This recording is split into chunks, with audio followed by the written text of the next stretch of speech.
Okay, perfect. Yay. Awesome. Hey. I love how your house looks so pretty and organized, and This I'm like, blur background. this section, so the goal is not that it's always tidy, it's that it's easily tidied. Oh, This area is easily tidied. love it. But You picked the perfect spot to do your meetings. it is. Let's just stay right in here.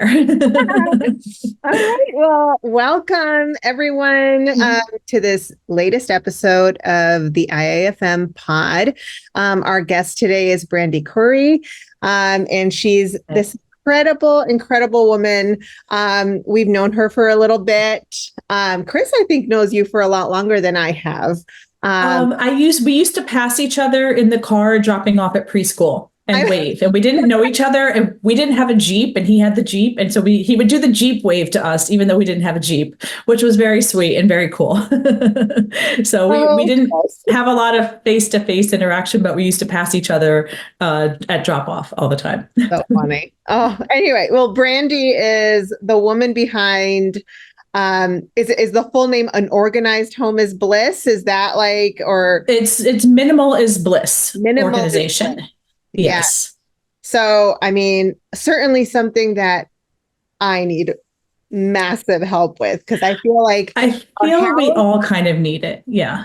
It feels like every day it's like a tornado hits, and it doesn't matter how much you try to organize and clean up and everything else. I feel like. Can I point out what you just said there? Yes, please. You said it feels like. Yes. You didn't say it looks like. You said it feels like. No, and that's sort of a distinction, because I feel like a lot of people, we can get bogged down in the Pinterest perfect, Instagram beautiful organization. Yes. But that's not real life. That's not how most people's houses look. And honestly, that's not even how that space would look the minute somebody actually goes in and uses it when the cameras are gone. So I feel like we can get hung up on that. But to me, it's more of a feeling. It's that feeling when you open your closet or you open a drawer and the drawer is organized and you can find exactly what you need because everything is very nicely laid out and easy to access. So to me, that's more of a feeling of I can go into this space and use it and move quickly through my day because I'm not getting slowed down by all the things. Yeah. Do you think that is, because like that, for me, it creates a lot of anxiety when I see stuff where it shouldn't be. And then, I can't get to it. Hey, kids, can you please, tidy up a little bit or put it where, like simply where it belongs. And that doesn't happen. And so that causes a lot of anxiety for me. Do you find that is like, I don't know. I guess do you find that a lot of the feedback you get from people regarding organization and regarding feeling like their home is, tidy and, I feel like we put a lot of pressure on ourselves too. You know what I mean? Like we do. And it's easy to get bogged down with a lot of things. You can just, click and swipe and, it's so easy to bring these things into our homes. And then now they need a place to live. Kids are tough to get. You have to really train them to, so I have 6 children. And at one point we were, in other words, shut up, pal. No, there's no such thing as only. If somebody says, oh, I only have 1 child, I only have 2 children. There's no such thing as only when it comes to kids. If you have 1 or 2 or 4 or 6 or 10, there's things that are going to be very challenging. There's things that are going to be easier depending on the number. So, you have 1 child, some things will be easier, some things will be harder. You have, entertaining them might be a little harder. When you have 2, they entertain each other. That's a little bit easier. So there's challenges with no matter how many number of kids you have. But of course, the more kids you have, the more stuff you have. So yes, that part of it was a challenge. And, and we lived 6 people in a 1,200 square foot antique colonial with no closets. So we really, it was sort of, this came as really not just because I like to be organized, but it was mandatory with that many people in that size space. Yeah. And for a while I was a single mom, and so things had to run smoothly in my house. I did not have the time to be hunting things down. So I feel like when we have the right amount of items in our house and have a place for everything, that it frees up your time to do the things you actually have to do and enjoy doing, instead of, oh, I have to spend my time keeping up with all these things. Yeah. So So is that what minimalism means to you? that's what it means to Pulling me, it down. is what is the amount of things that a person has, and it's very individual, that is not overwhelming to them and not overwhelming to the space. Your home is your container. So this is the size container. We had a small container for 6 people, but it was what it was, and we had to make it work. There are ways to balance the number of things you have with how much storage you have. So you can increase the storage, decrease the amount of things till you get to where the space functions well. But that's individual to, the people and how much time they have and how much time they want to spend. It can be exhausting to be constantly trying to keep up with the house. Yeah. And I find that happens a lot, that feeling, that overwhelming feeling really comes into play because most families nowadays have 2 working parents, if they in fact are parents, and that's their world. Like us, it just, you're trying to ignore all the things. And then once like the day kind of wraps up, or like maybe your day wraps up really when the kids are in bed, because then it's just like, how do you feel like people out there can maybe get started? Because I feel like finding that first step towards, it's like we almost want to I Dream of Genie it and have it like just all be perfect and all be whatever. But like, what are like good first steps people can take to try and, really gauge and do an audit of what they have in their house, and like, what do I need? What do I not need? Like, how do you approach that? So from a comprehensive standpoint, the first place you have to go is here. Like, you have to kind of change your mindset about your things and your home, and kind of look at it with a different perspective than how you looked at things before. But from a practical standpoint of where do I physically begin? I usually recommend either like, what's your pain point? Like, what is the area of your house that drives you the most crazy? We all have one. So if it's an entryway, like everybody comes in, drops their stuff, there's no system. Or it's the kitchen. It's hard for me to like get meals going quickly because I always have to, there's no clean slate. I have to, dig for things, and doesn't flow very well. Whatever that pressure point, a lot of people I would say in this area of the country, especially, is, we have basements, we have attics, we have garages, and that storage. So if you can start either at a part that's really just, it might be even a quicker win to do a smaller part of your house that's just kind of driving you crazy and really stressing you out the most. Also starting with storage areas, because if you can go through those things that you haven't really touched in a long time, clear out some of that you're not using, you don't need, don't love, don't need to keep. Now you've created an area where you can declutter the rest of the house by default, by taking the things in other parts of the house, put them in that storage area, because you still decide that you need them. You don't necessarily need easy access to them all the time. And those are the things that I talk a lot about with clients about frequency of use. What are your frequently used things? And a lot of times we'll pull out things and we'll still say, it's right there in front of them. And they're like, I just never used this. It doesn't need to be there. Let's save that spot for something that you can just reach and grab all the time. Yeah. I think that's a great point. I feel like, certainly I'm not a hoarder, but I do. I don't like to use the H word. I'm not qualified to use the H word. A collector. A collector. And emotionally attached to a lot of things. And Chris makes fun of you because I do I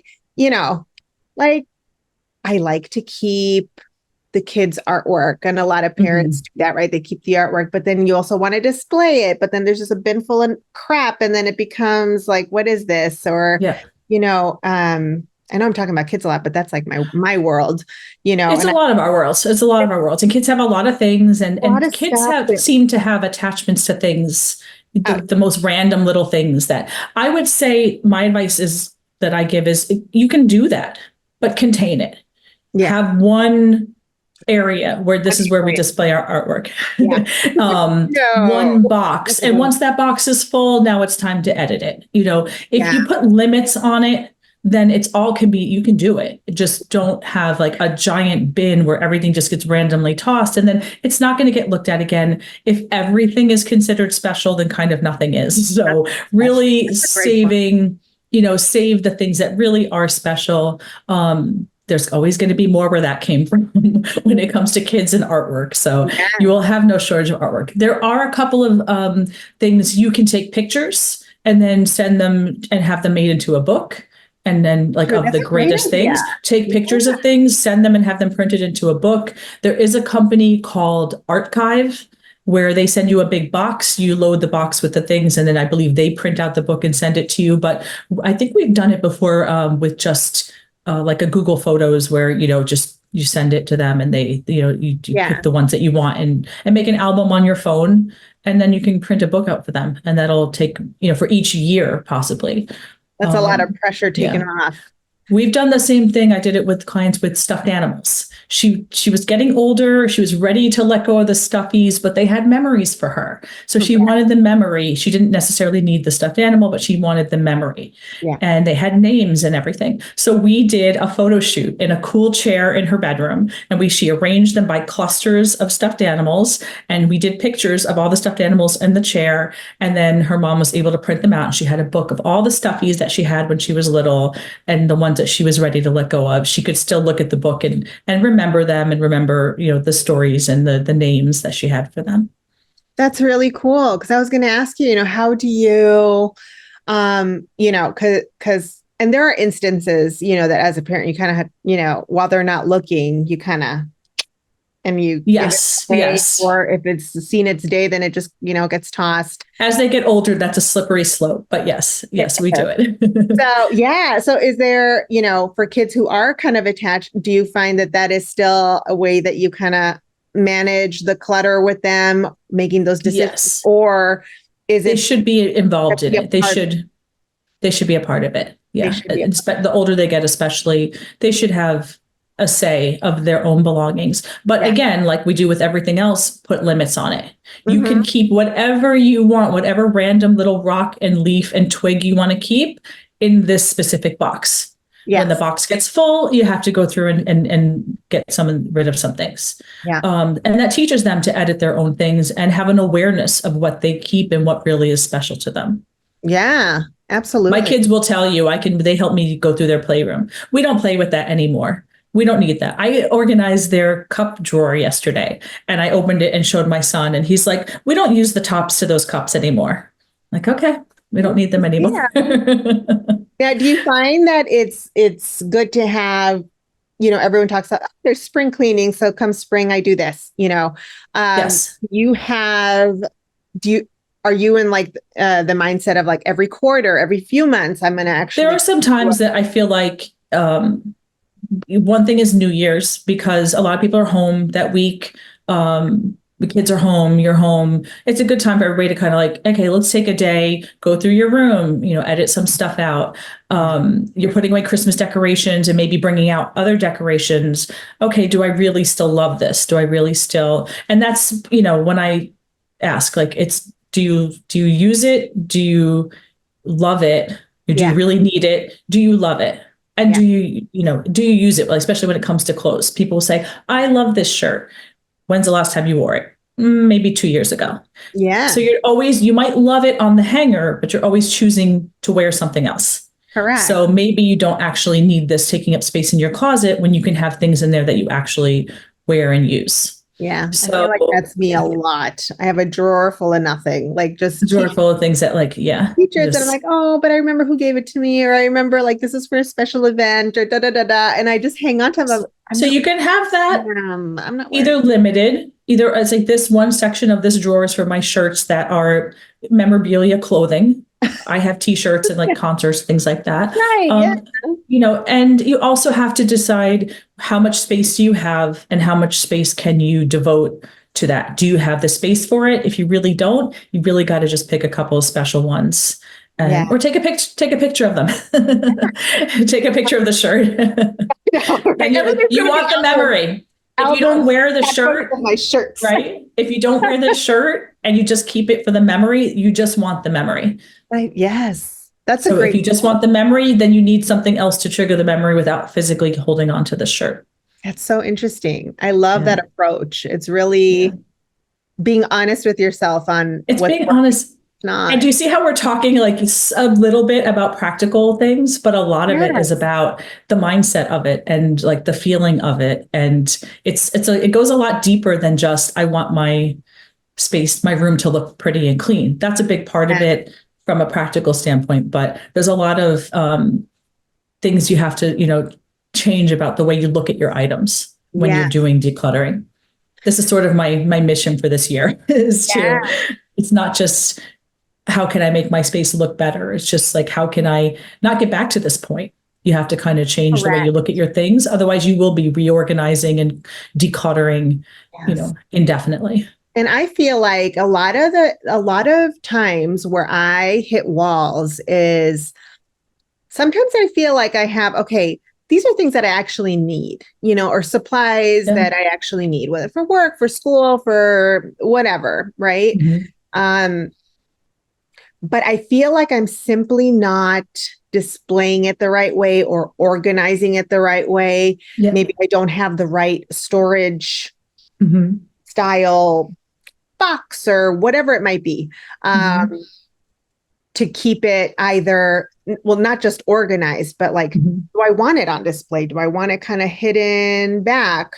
How can I make it easier for my kids to keep, put things and have it be a little more seamless? I know that there's going to be a mess somewhere, but like, do you have some favorite containers or organizational tools that you use or, with your clients or whatever, in order to have that kind of, so now we've kind of culled it down in this room, like we know what we want in here, but it simply just doesn't have the right place to live.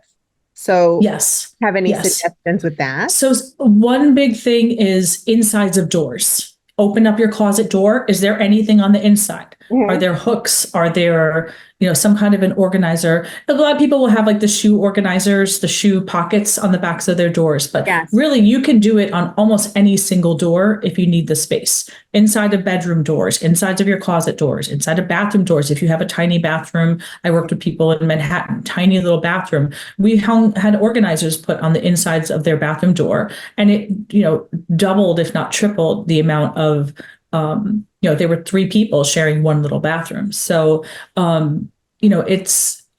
that's one practical place that you can start to add storage, and it puts things. Now you also have, everyone's different with regard to, I like everything organized, but put away. My husband likes things lined up on the counter. He wants to see them. He doesn't want to go into a drawer to get out his items. So there's some compromise there with that. I don't like looking at things, but if he wants to put his things out, I try to tuck them away sometimes, but he likes them out. I know that. So everybody's style is a little different. Kids tend to, visually, they use what they see. It's easier to get them to put things back if it's more macro organized, big. What do you mean by macro organized? Like big categories, like big bins where you just don't try to separate all the little tiny pieces out necessarily, especially with younger children. You will be the one doing that unless that's what you want to spend your time. And if you do, that's great. But if you want your kids to be able to do it, most kids tend to need just a big bin where everything kind of goes together. And if they want it, they'll find it. If they're looking for the certain Barbie shoe, then they'll find that shoe somewhere in that bin. They will find it. You can, it's very individual how, but in general, most kids, you need to just have like a bin for cars and not try to separate, or vehicles, and not try to separate the cars from the trucks, from the planes and the trains. They'll find what they're looking for. And honestly, kids play better with less toys. When it comes to kids, you can Google it. There's research on it. Kids play better with less toys. Interesting. They actually did a a study where they took all the toys out of like a kindergarten or a preschool classroom, just chairs and tables and a couple blankets or something. And the kids built forts and they came up with all ways to play that had nothing to do with toys. I think that's awesome. And I feel like, I mean, probably not in the organization realm, but on this topic, like I love doing things like that where it's like, okay, technology's out, like we have this and I'm bored. I don't know what to do. I'm like, good. Because when you're bored, when you really get creative, they'll find something, anything. Like my kids were playing Frozen and they didn't have a cape. So they took the blankets off the couch and they put them around their neck and they're like, I'm Elsa, I'm Anna. And they were like waltzing around the house. They didn't need a Frozen cape and the Frozen, everything. They were Anna and Elsa with their imaginations and a blanket. So they can play with less toys. It's hard with, I don't know, my kids only watch like YouTube Kids where we select and there's no commercials. I think that's a big thing. So I think I remember growing up with advertisements on TV. Oh, remember all the time. Yeah. It's a Barbie and this and that. And, but I think by not having them see things on TV, that helps. Shopping is hard. I have to prepare my kids ahead of time. Like you have toys. We're nothing that we're going into the store. We're not getting anything for ourselves today. We're getting just these specific things. Prepare them because it's easy to want. Want all the things, and then they'll put in and they play with them twice forget it. I know. Yeah. Or my personal favorite is when they go to someone else's house, play like crazy with a toy. My niece's Barbie RV. My kids played with it every day when we were visiting them. Came home for Christmas. I get them a Barbie RV. I think they played with it twice and they never touched it after that. And it's huge. Seriously? It's gigantic. I remember. Bright pink. It's huge. I was looking at it for Anna. Yeah. I was so disappointed. Oh, that stinks. So, we still have it. They told me I can put it in the basement in case they want to play with it. But it's but if you don't have that extra storage, it's like, what do? You have these big giant toys, and if they're not playing with them anymore, you hate to let them go that they might want to play with them. So it gets hard. So that's where my thing is, like, try to bring in as little as possible. I know. I have the biggest struggle right now with my youngest, like again, just emotionally attached. And like, there's this, super old, like probably when she was like 2 or 3 years old, like a little play Dora the Explorer stove that she uses it like storage. Some stuff. I'm like, please get rid of this so that we had the Dora stove. I can't stand it. Like, it's just like, you literally don't use it. Don't use it. But if I try to remove it, it's like the world has ended. And I don't get why. And those are the things, if that's what she's choosing to keep and she has the room for it, then maybe something else has to, has to make up for that. So, but even if you had a humongous playroom just dedicated for playing and toys, if you fill it with toys, it's overwhelming. If it's overwhelming to you, it's overwhelming to them. This is, with the kids, they don't like playing in a playroom that's messy. So if it's not easily cleaned and being able to reset, I'm big on resets. Like, I like to be able to easily go room by room and reset a space to where it's supposed to be. If it's clean and untouched and everyone. So each room has like a baseline. And so if it's hard to get the playroom back to the baseline and it's exhausting and it's like an hours long process, your kids it's going to stay messy. The kids aren't going to love being down there. And then they're going to wind up not using the space as much as you would like them to, or as much as they would really enjoy it if it was easily able to be a place that is not overwhelming to them. Yeah. And I feel like that it completely is how, when I ask them, please pick up, please put things out, like putting things back is apparently the hardest thing to do in this lifetime. It takes a lot of, it takes a lot of my kids. I have to remind them every morning or when after the afternoon they come off the bus. Where does your backpack go? Where does your coat go? Like, every day. Let's Yes. put it over So here. I have four older kids who are in their 20s, and I have the two 8-year-old twins. So Yeah. I always used to say, like, after my kids would be just, I'd go through this for years until they were out of the house pretty much. And then they went out of the house and got their own places, and they became kind of neat freaks. But it took the whole childhood, teenage years of Yeah, and kind I'm of curious. working Like, with I wonder, them yeah, it's like now to that get I get them. it. So Yeah. they got it. And I said that. I'm like, you're going to leave this house and get your own place and become a total neat freak after, I hounded you for 18 years. And that's more or less. And they also, it's funny, they also turned out from to be kind of sort of minimal. Like my son's in the Navy. He basically has what he can carry in like a couple of duffel bags. And, Yeah. my daughter kind of got rid of everything and she moved to Brazil for a year. Amazing. She got everything down to like minimal stuff and moved to Brazil for a year. So yeah, it's kind of, they definitely, one in Boston, she went to Italy for a semester. She's back home. She's going to go back she's got, boxes and bags, but she doesn't have a Not a ton of lot of stuff. stuff. Yeah, Like so clutter. they're very they're very mobile, because they don't have a ton of stuff to have to worry about. That's so cool. I We dream. did it. Yeah, I did. I went away for about 10 months, Oh, and did just you? yeah, 2 suitcases per person. And the kids went to school overseas, and yeah, it was a great experience. That's so cool. So do you think that there is like a way or conversations that you can have as a family as a whole to kind of get everyone on the same page? Because sometimes I feel like I'm talking to the wind. I don't know. Yes. Like, and Yes. like you said, everyone is different, and that includes within your family unit, Yeah. just because Yeah. I feel a certain way doesn't mean my husband feels the same way, doesn't certainly Mhm. doesn't mean my kids Yeah. understand or Yeah. feel the same way, right? They just Yeah. things magically get cleaned up, things magically whatever. And Yeah. giving them maybe some responsibilities early I would on. say everybody is responsible for shared spaces. Shared spaces um, should not be cluttered. And everyone, end of the day, you need to take your stuff back to your own space. Yeah. To a point, you have to just, with my older kids, there are plenty of times that I just shut the door and just, what, it is what it is. It's their room.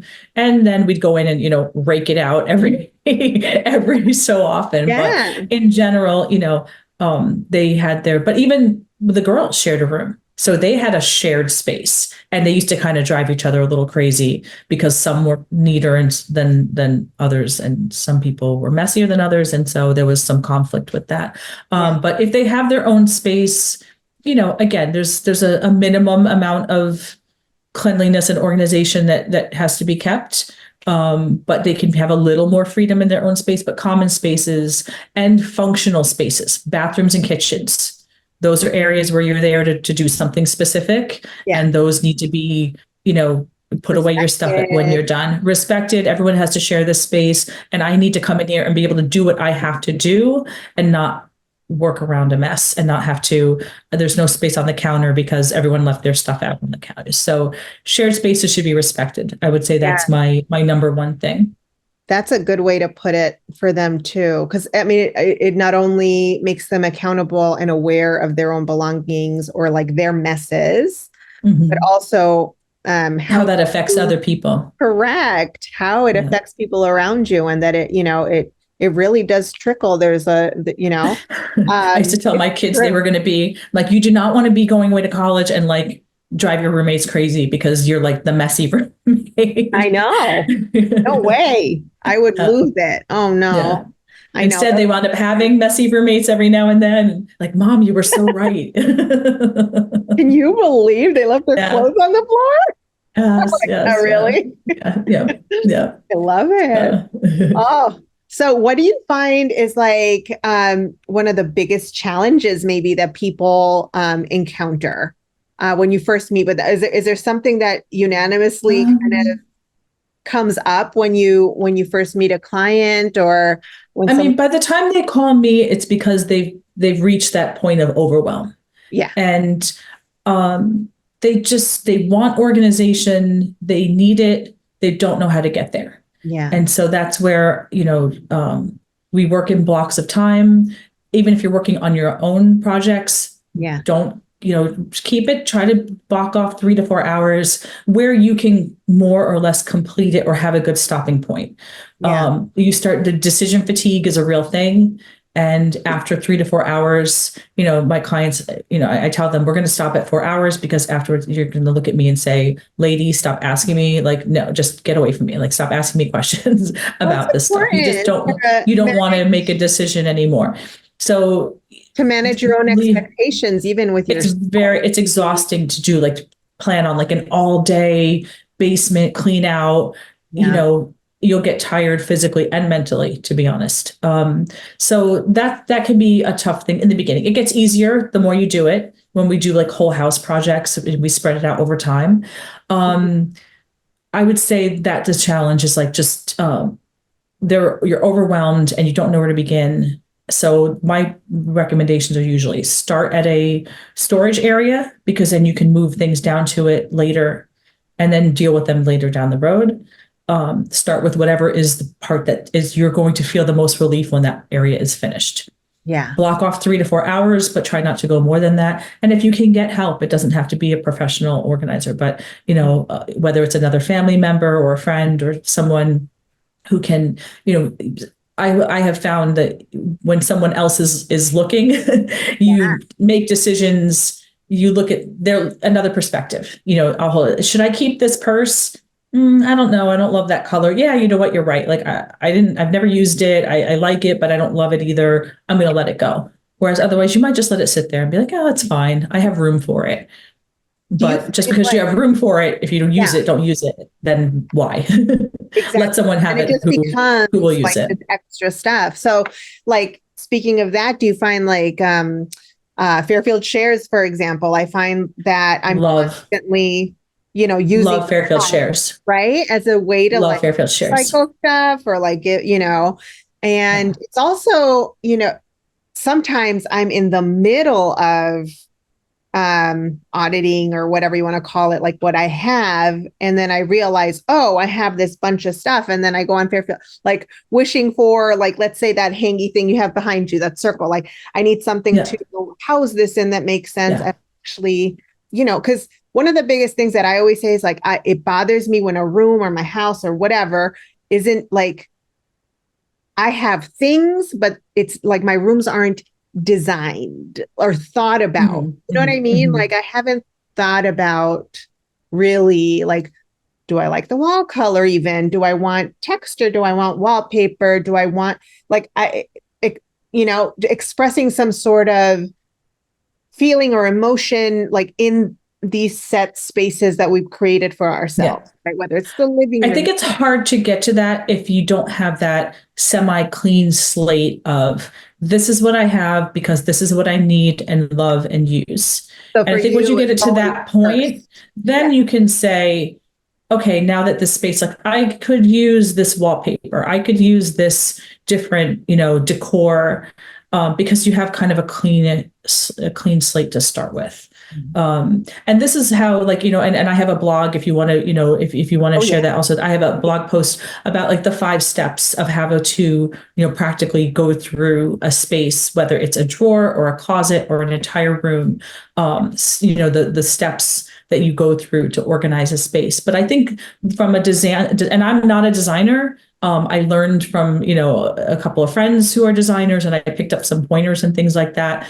And I tend to kind of like see their Instagram and take ideas from them and incorporate that into my my home, but from like a much more, I'm the person that goes to Home Goods and puts a bunch of things in the cart and then puts everything back and leaves with nothing, because I'm like, I don't know how to pull it all together. So if I see it, I can copy it, but I don't come up with those ideas on my own very well.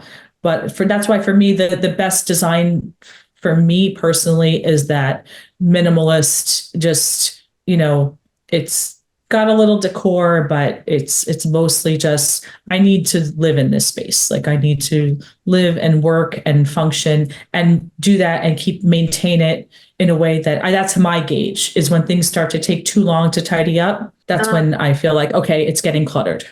No one else might look at it and look at my house and say, oh yeah, it won't seem cluttered to anyone else. But to me, when I feel like I don't have a home for these things, I need to take the time to remove the things we're not using anymore, find homes for the things that we have now that need homes and that we're using at this stage. Yeah. Your home needs to work for you instead of you working for it. Right. Yeah, absolutely.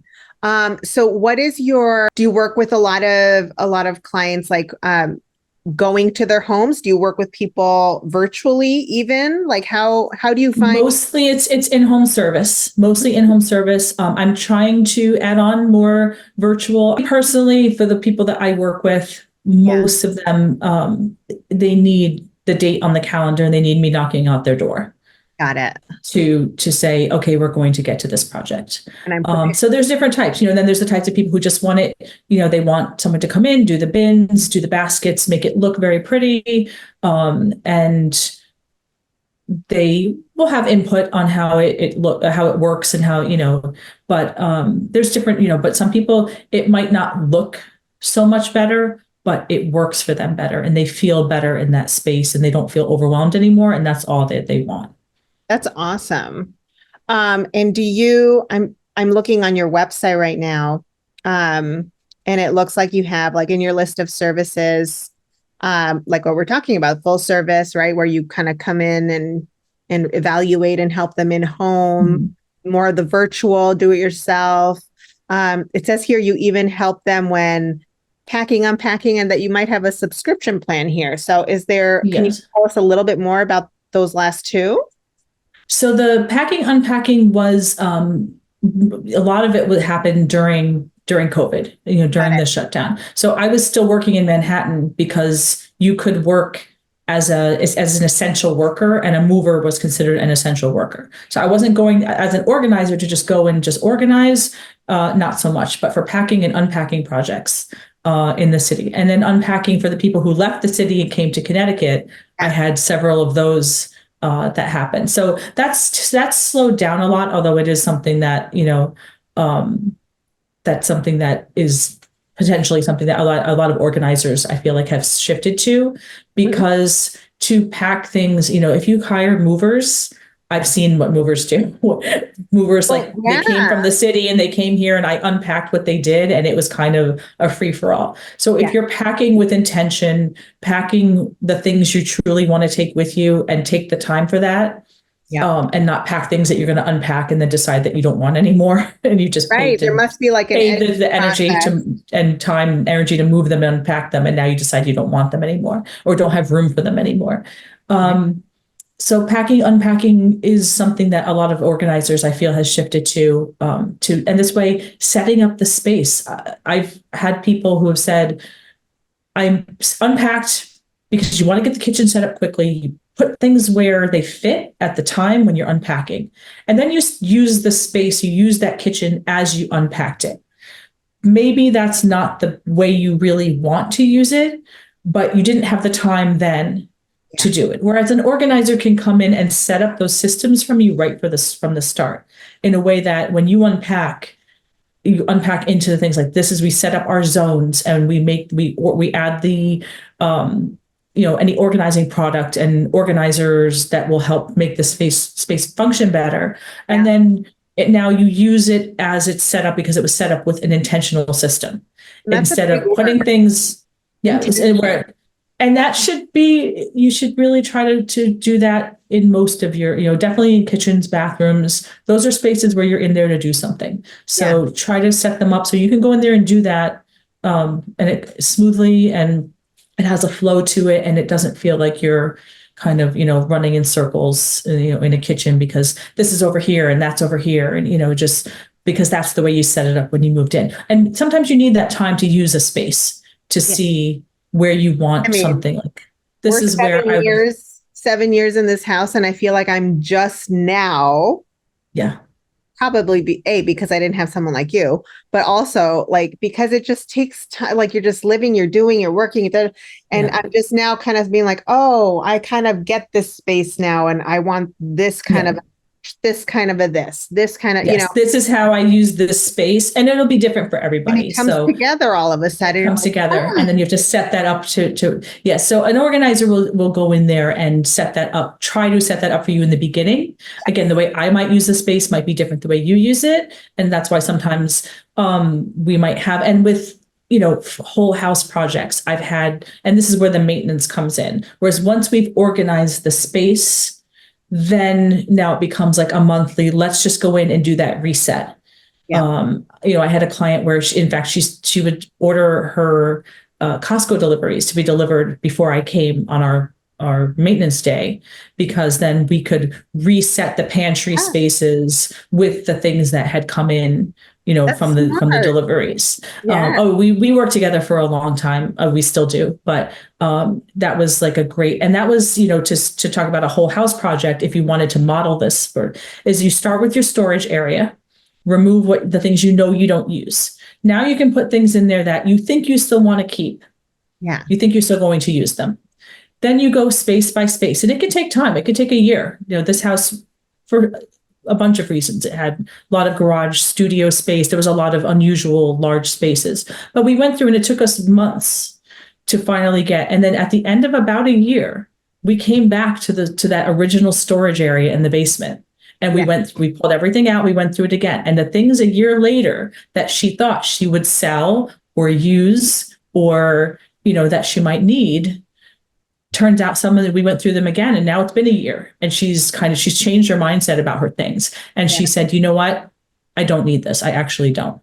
And so that was a year that had sat there that could have been donated a year before, but she had to get to that mindset of, now, you know what? Now I understand. Now I'm not going to use this. Let's make space for other things. Yeah.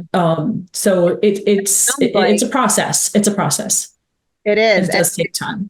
And it seems like, because it takes time, and we were talking at the beginning how hard we are on ourselves, like granting ourselves grace, and that it will get figured out. You know what I mean? It will. It just takes. You have to allow. I believe this is a way for you to have that. I mean, I've been working with people, as for these several years now, and seeing how much people can struggle with things. They're things in our home. It's paralyzing sometimes. It can be paralyzing. Like, oh, I want to sell this stuff, and it doesn't sell. It takes a long time. And do you want the space, or do you want the thing, or do you want to try to sell it and get the money back for it? You have to kind of pick. And I will tell you, not have everything weighs on you. Every little thing in your house, if it's a scrap of paper because you ripped it off a shirt that you just bought, you have to deal with that tag and go walk it to the trash can. You don't need it, want it, or have any use for it. You have to now spend 20 seconds of your life to go walk it to the trash can and go deal with it. Add that up by everything that we have in our homes. So how much time do you want to spend on all the things in our home? What's worth spending the time on in our homes? Yeah. Ooh. Did you know we were going to go this deep on organizing? No, but I'm happy I am, because this is like a big thing for me. It's something that I always struggle with. And when it was just me, then it's like, oh, I can deal with, like, oh, I throw my clothes or whatever on a chair and fine. But I know I'm going to the chair drobe. Yes. But when you're living with multiple people, that gets compounded, and suddenly it's a much bigger issue. And this is where moving comes in, is like, then it's sort of like, okay, now you have to deal with all the things, and you have a deadline for it, which can be a good thing, but can also be a very stressful thing. So do you want to get to that point, or do you want to have your house where you have to sell your house in a month? Are you ready to just pack up everything, because you know that for the most part, most of it is coming with you? You'll still edit. You'll still decide that there are things you don't. If I was to pack up, I would still probably find a ton of things that we really don't need that I could get rid of. And I need to get rid of it because we're on a deadline now. But it won't be, I know that most of the things that I have in my house, I use, and I need them, and I like them. Right. And I will find the things I don't. That maintenance you were talking about as well. Because yes. I know that I run into issues because, like, even clothing, right? We were talking about clothing a little bit, changing. Like I will layer the crap out of my clothes all season long. Mhm. It's the same stuff I'm wearing in the summer or the spring or whatever, but it's just differently. Yeah. But I feel like that causes a lot of clutter in my world because I probably am not doing the right thing and I should be putting winter clothes in bins and up in the attic when it's summertime. And then like everything just stays in my closet at all times. Depending on the space you have, I actually love that. That's what I do. Okay. I don't switch my wardrobe. I have the amount of clothes that fits in my closet and dresser Yeah. for the entire year. Yeah. I don't switch out. Now, some people it's necessary. You really don't have the space to keep everything in one closet. Mm-hmm. Or do you? Or do you really? We wear 20% of our clothes 80% of the time. So how much? Oh, so can I give you an example of how when we were overseas, Yeah. it was, a tiny, teeny little washing machine Okay. and no clothes dryer. I had to line dry everything. You know what? I kind of miss line drying, but So it was actually kind of fun. Set up here either, but I kind of want it back.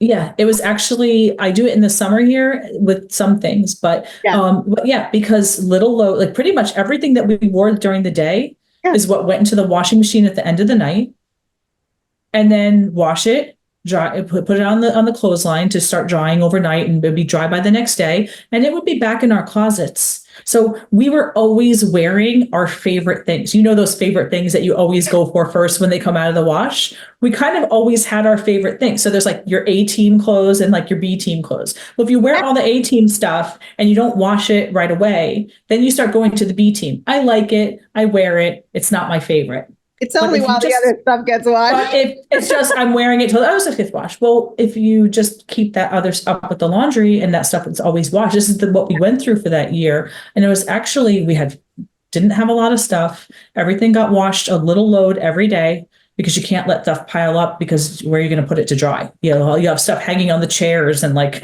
on the balcony railings and stuff like that. So it was interesting. I've never been so caught up on my laundry as when I had very little clothes and no dryer. It was kind of crazy. Yeah. That makes absolute sense. And every day, every other day, whatever had been worn for the last couple of days got thrown in the washing machine, whites, colors, sheets when they had to get done. And yeah, it was actually, I almost never had laundry to do. It was very weird. So interesting, like making the best use. I mean, it's something you want, like in this case, clothes, something you want to wear anyway. It could be other things that you're using for work or something. But if these are your go-to things, then and I'm not a fashionista. I will admit that also. I'm like Steve Jobs. I'm always in a black turtleneck and jeans. It's just our little uniform, I'm always in t-shirts and cardigans, like all the time. I know, right? Yeah, yes. It's like for me, having a uniform just works. So it's so for it also is like if I had a lot of clothes to choose from and I was and that was something I was into, and some of my clients they have closets full of clothes and shoes and things, and they're artistic and they express that through their clothing, and so they have to and so accommodations have to be made. This is what you're choosing, then this is what we have to do to make that work for you. For me, that's not me, so I don't have to make that work. But I have other things that I have to deal with. So I have to make shoes work in my house because I don't like, and again, everyone's different. I don't like shoes being worn in the house. So as soon as we walk in, whichever way, take them off, but at the same time, but I don't want to look at them. At the same time, most of the time we're coming in the back way, which is the kitchen way. And so that's where you have to set up the system. My share, everything is in my kitchen and I can't stand it. Like, I just want nobody in there. Like, get out. Normally, I recommend go with where things naturally happen. If everyone's dropping everything at a certain point, create the system for that point, if possible. Sometimes it doesn't work that way. My kids, all the dirty clothes wind up in one spot on the bathroom floor. For me, my husband, and I can't fit a hamper there. It's just between where the door opens, I can't fit a hamper there. So I would, even though the hamper is literally 3 feet away, I wish I could move it to that spot, because I feel like that's where they would actually put it in the hamper instead of leaving it in a pile that someone has to go and scoop up and move the 3 feet to the hamper. In general, I try to work with, this is where things wind up. So let's make the system work in this spot.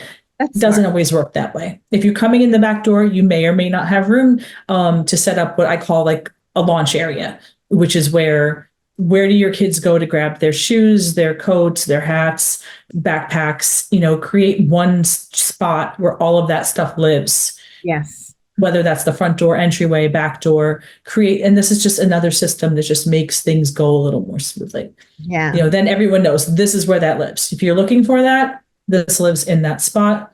That's where you need to go find it. Yeah. I feel like, for me, what I'd love to do, not that anyone cares, but what I'd love to do to avoid the problem I'm feeling in the kitchen when we first come in is to like set up better in the front. Because like half the time I'm like yelling and screaming, I'm like, just keep the shoes that you're wearing. Even if you like, if this is where you're coming in, taking it, whatever, I have a little shoe rack. But just like technically it should be only 4 pairs of shoes, the one each one of us is wearing on any given day. Right, but it's a hot mess. And so now like I don't even want you coming in the back way, or if you do, you have to pick them up and move them over there. You're kind of working against the grain, so that's where it gets tricky. If you want it to go a little more smoothly, then you sort of have to work, and it's not always ideal. Like we're in these phases of young kids and everyone's busy with work, and you just want it to be able to just not, you don't want you keeping up with all this stuff to be exhausting. You have other things you have to deal with. So get this stuff, and to me the best way I always say is to just minimize it. We need less than we think. And certainly we only need to have what's going to fit in our space. So that's I would say for those kind of things is working with, go with the grain. Like if this is how things are happening, for me, sometimes it's aesthetics, where this is where things happen, but I don't like the way it looks there.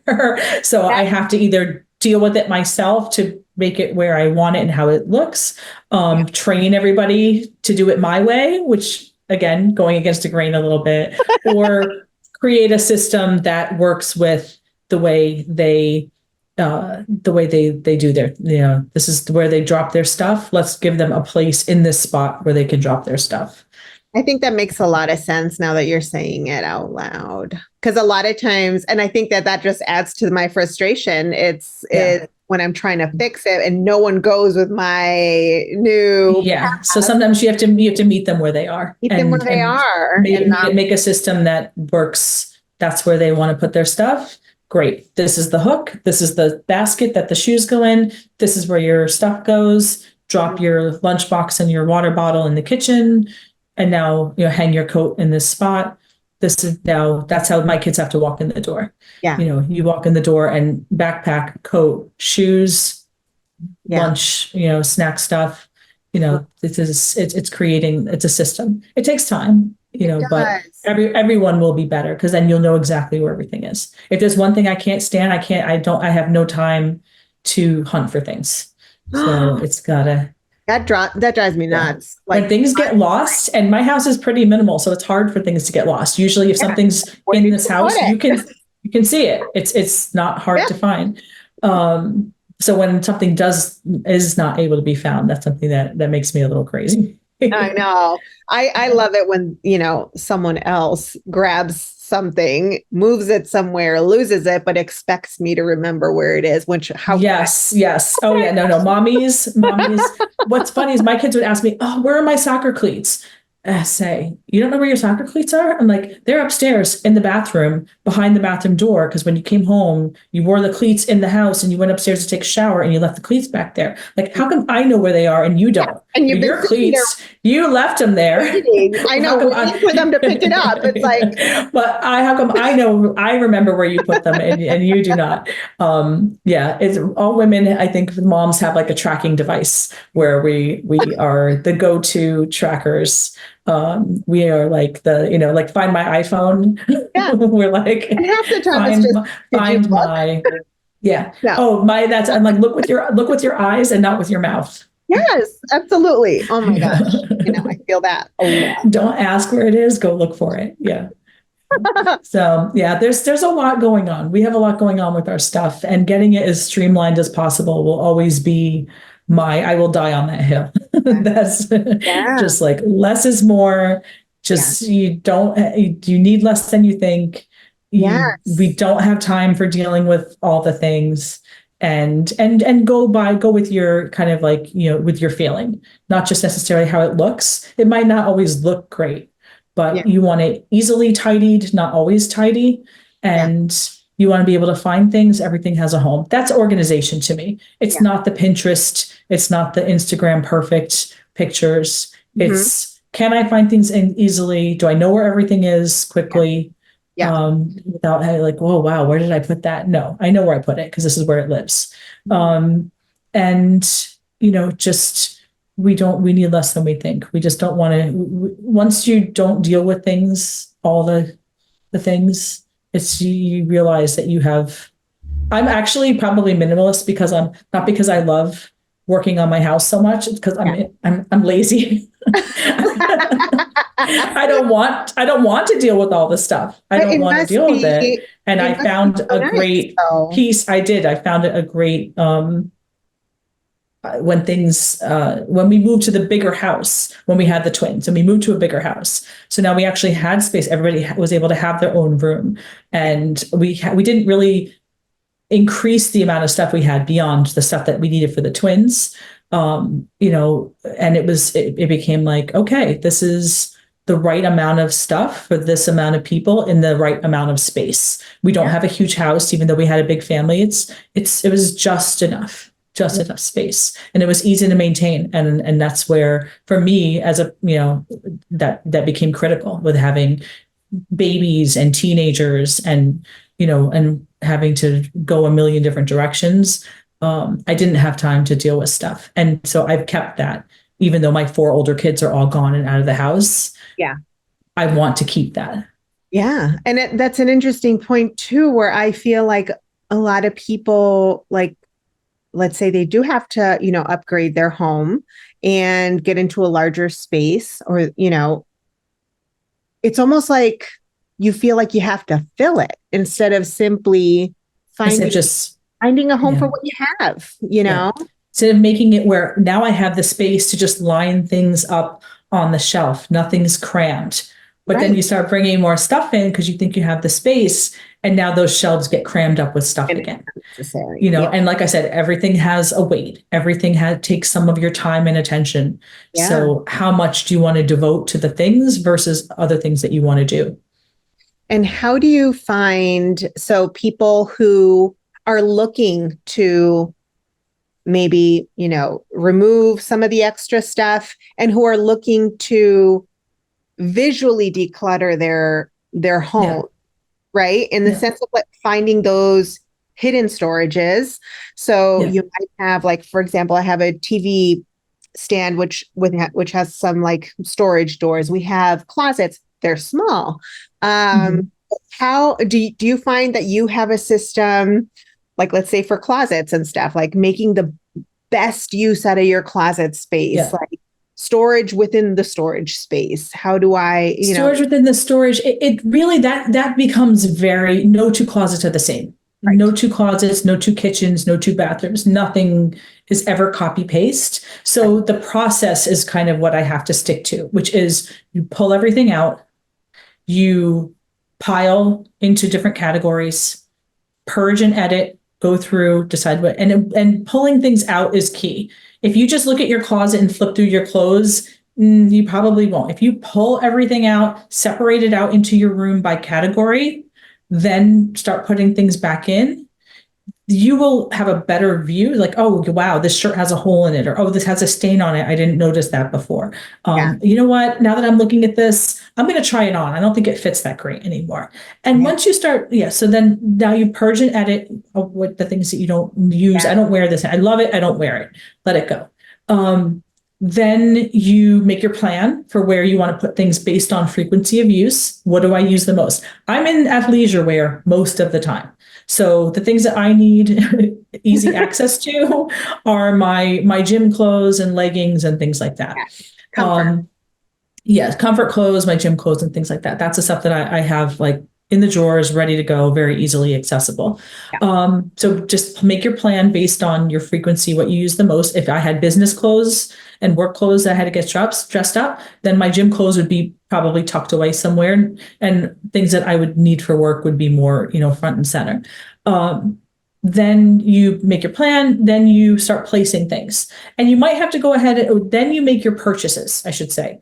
If you're going to purchase anything, you're organizing supplies, because first you need to know how much do I have after editing? Right. Where do I plan to put it? What is the space that I have to work with? Because you need to now start measuring cabinets and drawers for drawer dividers and your cabinets. Can I put this closet thing, system here? Do I need a second bar? Because I have way more short hang items than I have long hang items. Let's put one of those closet extender bars and do a second. So I have two sections of short hang instead of another whole long hang with a lot of wasted space underneath. Do I need more? Do I have a ton of shoes? Do I need more shoe? Maybe I can use some of the shelves and use that for shoe organization instead of, maybe you need hats. Everybody's different. So that's the process, that because you can't really necessarily, there are all different. And I think I have a blog post about some of my favorite organizing products that kind of universally can be used, like drawer dividers. We'll link them all. Another link, that drawer dividers, turntables in kitchens, those like Lazy Susan spinning things for kitchen cabinets. Those are great. So things for bathrooms. So I have some kind of universal products that I tend to take on a project because there's a good chance I'm going to be able to use them. But that becomes a little more individual. So that's but the purchasing the products comes towards the end. A lot of times the mistake is made of seeing, trust me, I want to do it too, see the cute baskets and bins and these, oh, that's so cute. And it turns out that you don't have anything to put in them. It doesn't fit the space. So that's where that comes towards the end. It's the fun part, but you have to save it after you've done the other parts and know exactly where you want to put something and how much of it you have to store. Oh my gosh. I love that. I feel so like energized. Like I'm literally. Yes. So this is a good time of year for it. I feel like the new year, the weather's not great. You might be home for a snow day and, okay, kids are home, they're playing, they're watching a movie. I'm going to work on this space. You can do little chunks here and there. This time of year, I consider back to school the real new year. That feels like a way bigger change to me than December 31st to January 1st. That's like schedules change. Your whole mindset has to shift from the summer vacation mode to back into the work mode. That to me is way more of a new year than January 1st is. So that is another good time where that transition time, getting ready for back to school, is a great time to be like, okay, let's start transitioning out of the summer stuff and let's start transitioning back to that. We're going back to, school and work, and things are going to be changing in the fall. Holiday time, it's tough. You're busy, but before the holidays, sometimes if you're going to have company, if you'll go through your things, make sure that, the things you need for your holiday entertaining is ready to go. So that whole holiday time is kind of, a good time to either get ready or get ready for the next year at the end of the season. And I was curious too, something just popped in my head, like just thinking back to the packing and moving and whatever. Is if you are thinking of selling your home or apartment or condo, whatever. Great time to start. Right? Usually to show a house, they want the house to be decluttered. Yeah. Because they want to show, if they're showing closets that are overstuffed, then it looks like the person is going to look in it and say, oh, these closets are too small because they're so stuffed with things. So by decluttering the closet, and also you're preparing to only move the things that you really need. Yeah. Yeah. I feel like that is. Pretend like you're moving. I've done that before. Pretend like you're moving room by room, go through and decide get some boxes and pretend like you're going to pack and I pack love up that the idea. things. Because I Pretend feel like like you're that moving. happens a lot. Like I feel like not that we've moved that much, but we've had a couple of big moves. Yeah. From houses. Like before, when we were younger, we lived in apartments that, yeah, we Mm-hmm. took stuff around and we didn't really care. It wasn't that much. But as Mm-hmm. our family grew, and then we bought a house, and this is now our second house. Those two moves, Yeah. those were Yeah. intense because you Yeah. really start realizing, and I think anyone who has had to move or whatever, like you start realizing how much crap you have.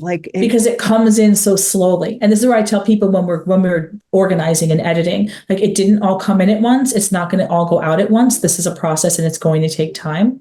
But yes, we don't for so realize how much. much It's so good until for so much. all of a sudden you're like, oh, wow, I'm responsible for every single item in this house and getting it out of here Mm-hmm. by this certain date.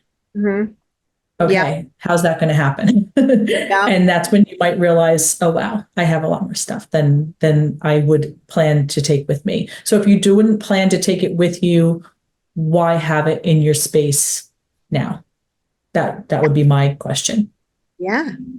I Yeah. think about half the stuff with like even thinking back now from our last move, like some of the stuff is with family, like in their basement. I'm like, Right? Yeah. no, I'm starting to think So my aunt has stuff from college that yeah. why? Yeah.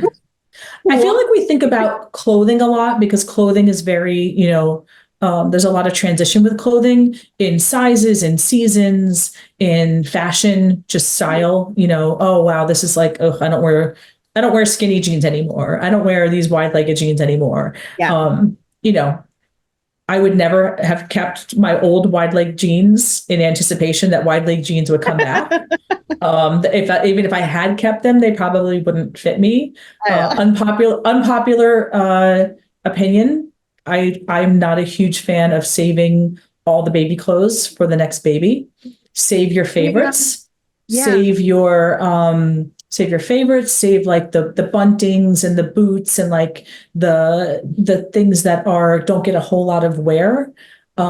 But the reality is you have another baby and it might be the wrong gender. It might be the wrong season. It might be the total different size. My kids by the time my daughter got to her older sister's summer clothes, Yeah. they were too small. By the time at that age, she was, one child was off the charts and the other one was like 50 percentile for her weight. The other one was 100%. So I felt like it was a full-time job going through those clothes. So learn from me because I went through it with 4 kids and saving bins and bins and bins of And you know clothes. what? And I would not do it again. And honestly, I feel better sharing. You'll find it. And this is where now, because of Fairfield Share, now back then, of course, there was no Fairfield Shares and the Buy Nothing groups and things like that. But I felt like, I feel like now, when you have your hand open because you let things go to people who can use them now, before they get ruined because there's a flood in your basement or they get mildewy or they've been stored too long or whatever the case is, your hand is now open to get things back when the time comes. Either it will come to you as gifts, it will come to you as hand-me-downs from your friends of brand new with the tags on them. I've had friends give, because their child did not wear them.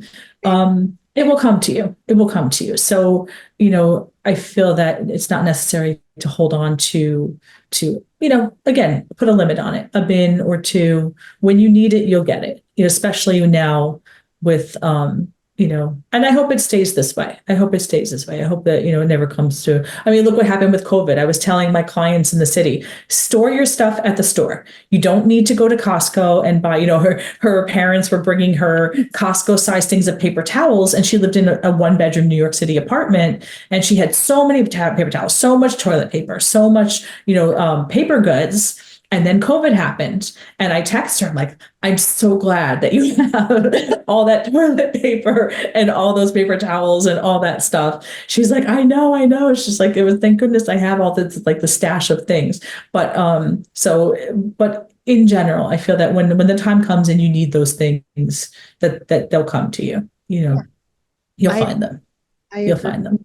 And it's not, it's not something that you have to have bins and bins and bins of. Again, I did it. I had What it. is, It was like a job. It was like a week of job just to sort through and check size by size, item by item. What can I use this for the next child? And a lot of times it was no. And I'd wind up with a garbage bag full of clothes that would not work for this next child. And I ended up having to pass them on anyway and get her new stuff anyway. yeah, So yeah, exactly. I think that's an unpopular opinion, but having been there, done that, that's my. And again, yeah, exactly. Everyone has their own preference on how to handle Mhm. certain objects or things, belongings. Yeah. But at the end of the day, like you were saying, it starts with taking the time to go Yeah. through it all. Yeah. Remember, And it's a changing little how you're looking at your things. Yeah. bit That said, my 24-year-old daughter had a baby, and she has clothes that she's putting on her newborn baby that were some of the newborn outfits that I had for them that I had saved from. I saved just a couple of newborn things from my older kids. It's vintage baby Gap, Oh like with my the little gosh, I old love it. Gap tag on it. And I think they were actually using them as doll clothes at one point. I think that's why we still have them, is because they were using them as doll clothes and they wound up being saved with the toys. And Oh, she took them out and she washed them and she has them in her son's drawer to wear. So, you know, it but comes again, a few circle things, not somehow. bins and bins of stuff, but I did keep a few things. Yeah, yeah, yeah. Oh my Um, gosh. Wow. so so Well, I I hope I gave you feel some nuggets to think about, because again, like 100%. there's practice. If you want like to read the blog, and the blog has I think a lot more of the practical things about it, but I of as far as steps to follow and places to start and things like that. But I think our talk today was a lot about starting up here and just starting to look at things differently. Yep. One, so that you can go through the process of editing your things and really looking at them with fresh eyes. And also so that hopefully it makes it easier for things to stay. Once you've decluttered them, then it's just maintenance, and it's not, oh my gosh, I have to rip this room apart a year later because it's so I mean, full of things. exactly. It's like a trickle effect, like Yeah. well, Marie Kondo the crap out of the house, but it's just like it'll bring you joy, like Yes. things properly organized and Yeah. properly organized for you. Yeah. I can only imagine, because I will get there. And you can, you Well, and can, I you can. can. I'm here for you. I'm here I for feel super you. empowered to do this now, because it's just like, well, we've already talked about it. It just drives me nuts. I like Do the one room, set thing. up the things that make you the craziest right now, fix that, and just pick like a space to work on, and and see how you feel and how it works, and if it relieves that stress, if it functions and you feel better that this change was made. Yeah, Goal achieved. That's organization. that's what I want. All right, Yeah. guys. All Thank right. you so much, You're Brandi. so welcome. You're so The welcome. website, minimalisbliss.com. We're going to put everything down in the post. We'll do quick links to your blog and everything else, and any little tidbits that you want to leave our audience with. But I think this has been for me, definitely incredibly useful, incredibly Awesome. informational. And I feel like I really do. I feel like I can do this. You know what I mean? You It's can. You overwhelming. can. It's very overwhelming. 100% you can. And I think you'll love once it's done. You'll love And it. then You'll love how next it time, feels. I will not Yes. have a blurred background. Yeah. Make that a goal. That's a goal That to is work my goal. towards. Yes, that is a goal to work towards. I can't wait to see it. Awesome. Oh, thank you Awesome. so much for your time. You're Honestly, welcome. Thank you're you. a joy to talk to. I love it. Thank you. Thank you so much. You too. All right. Well, take All right. care. Have a great Thank rest. you. You as well. We'll see you soon. Bye. Bye.